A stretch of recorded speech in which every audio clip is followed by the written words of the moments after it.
Milyon-milyong piso naman na halaga ng nihinalang shabu ang nasabat ng mga otoridad sa magkakahiwalay na operasyon sa bansa. Nagbabalik si Bian Manalo.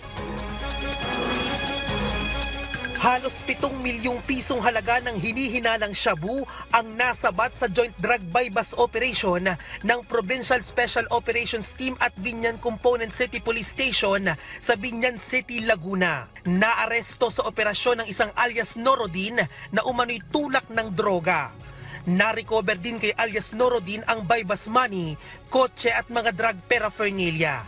Halos 2 milyong pisong halaga rin ng umano'y shabu ang nasa kote sa magkakahiwalay na anti-illegal drugs operation sa Bulacan at Bataan. Kalaboso sa operasyon ng 4 na drug suspect, kabilang na ang 2 high-value individuals.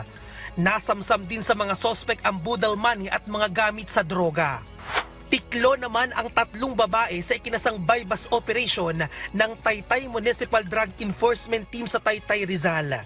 Nakumpiska sa mga sospek ang 70 gramo ng hinihinalang shabu na nagkakahalaga ng mahigit 600,000 piso.